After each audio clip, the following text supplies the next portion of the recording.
Hi everyone, it's Tammy with Frou-frou Studio, and as promised, I'm going to give you a final flip through of this little envelope stack that I made using the digitals from Lorna at Tailor Made Journals.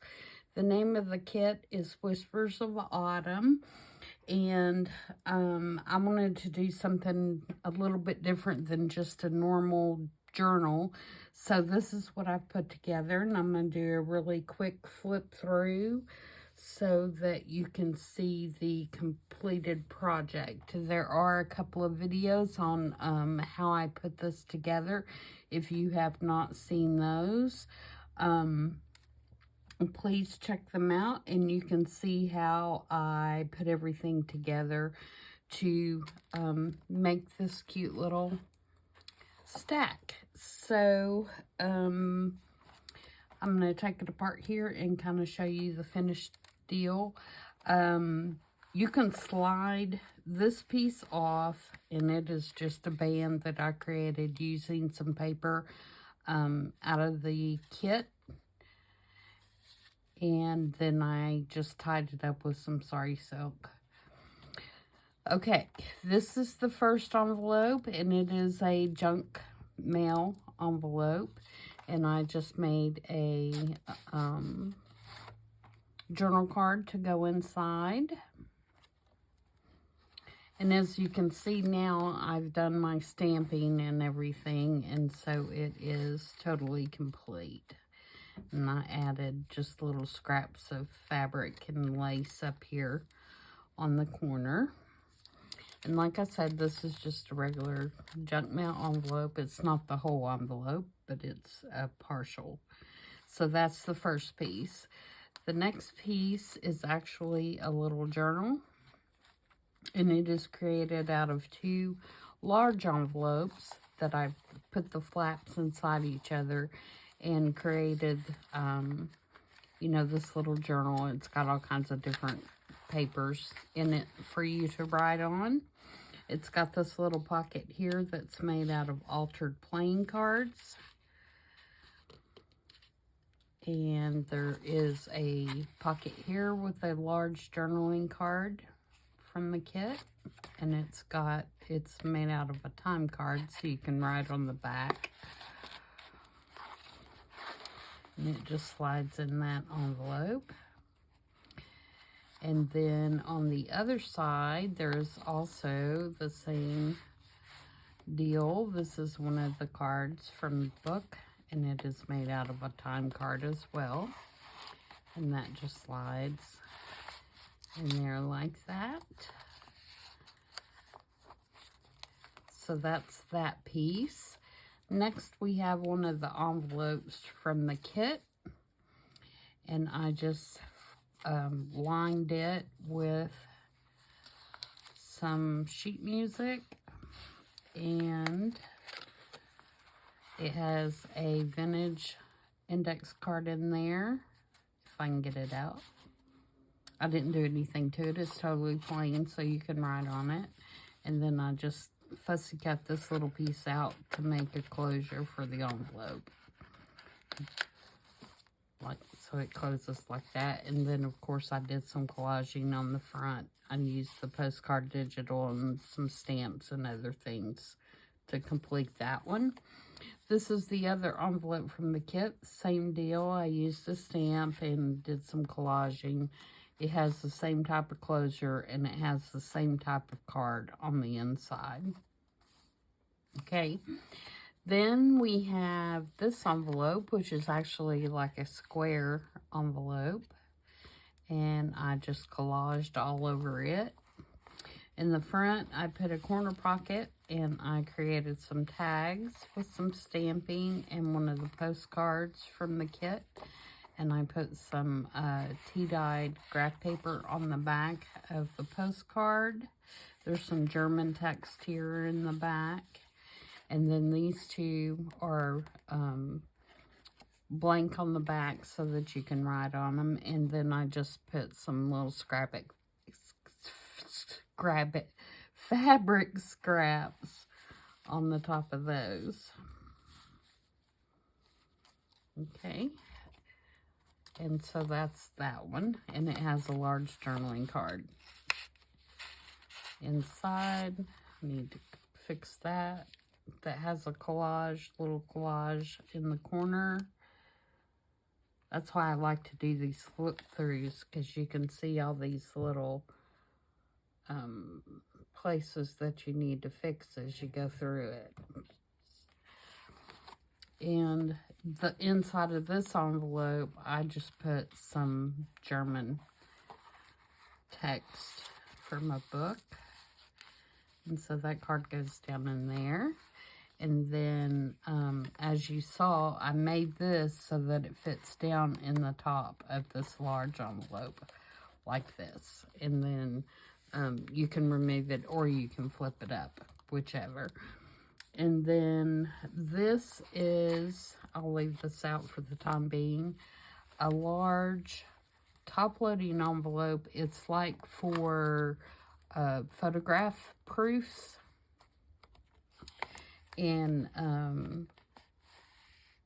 I used some, I'll take these out so you can see. I used a page of the paper, used one of the pockets, did a little collage work here. And then I made the tags and a journaling card and another tag, and I embellished those to go in that pocket. And then this flips out, and when this flips out, you have a craft envelope that's been mounted here on the inside, and that envelope has a little tag, and it has a little file card that I used one of the postcards that you can write on. And then it just has some vintage ledger paper in one of the corner pockets and a little collage here. And then you flip that open, and I've got the large mason jar from the kit in the pocket. And then a scrap piece from the background page of the kit, and one of the little fussy cuts or journaling cards from the kit. This is one of my pockets that is made from a smaller envelope, and it just has some die cut pieces in it with a bird fussy cut and a couple of other pieces. And then these pieces are from the kit as well. On this side, we have a large, which is our largest envelope, that has a large journal card in it that can be written on the back.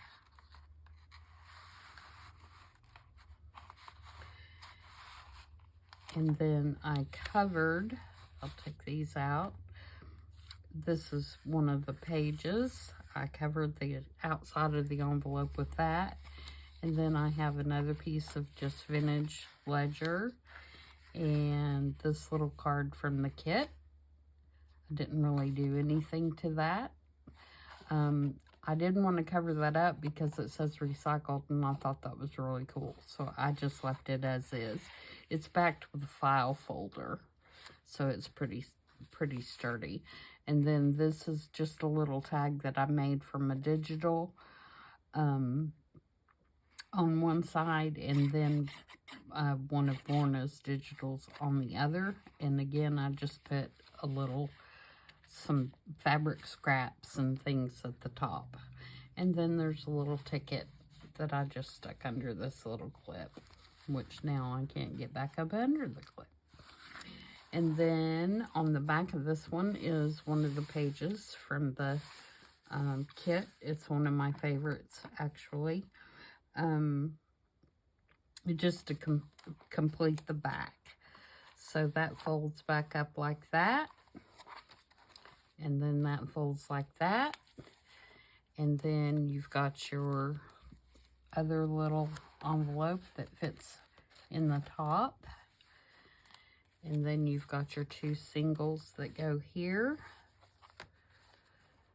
And your journal,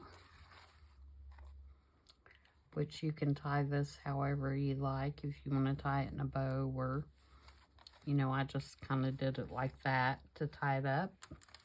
And then your top piece goes there. And then this slides over the whole thing. And you can untie this if you want, or you can just slide it. And I'm going to slide it right back on here. So there you go. There is the completed little envelope stack. I think it turned out really cute. I'm in love with this kit. I think it is so pretty. So there is that, and I have a couple other things that I want to share with you that I've been working on this weekend. One is this piece, which is a journal topper, which you will see in, I saw it on Pinterest for this week, but I am going to go ahead and list it in my shop, and it is just made to go on the front. This is a old book cover that I have that I'm hoarding. I keep saying I'm going to use it to make a journal, and it's so pretty that I keep talking myself out of it. But anyway, say this was the front of your journal. This piece would just go, you know, on the front like that. So that is that piece, and it measures about 5 1/4 by 7 1/4. So it's a good size to fit, you know, on a typical size journal. You know, if you're going to take an 8.5 by 11 and fold it in half. So that's that piece. And then the other things that I will be listing are these journal toppers, which I'll keep this over here so you can see. And they are made, you can see they're very sturdy because they are made out of a vintage photo album that has the really thick pages that your pictures, you know, slid in. And I have made journal toppers out of them. I just did a bunch of stamping on them and then embellished them with different Christmas scenes. And I think I have 5 of them ready right now. So this is the first one. And you can see they fit real nicely too. And they would look nice if you wanted to put another piece of paper underneath it, or lace, or on a fabric journal. You know, all those would be good options for those. So that's the first one. And then we have one that's got more blue in it with Santa. And then we have a Victorian looking one. And we have this one that's more of the teal color, has more of the teal color in it. And then the last one is this one. And it's more the traditional Christmas colors. And these measure 4 1/4 by 5 3/4. So they're 4 1/4 by 5 3/4. So there you go. There are some Etsy shares that I'm going to be listing. So I hope you guys enjoy seeing these, and be sure to check out how I made this one on Thursday. That video will post on Thursday. And like I said, there are a couple other videos of how I got these to this point. So that's it, guys. I hope you continue to have a great rest of your weekend. And I will see you guys on Tuesday. Bye.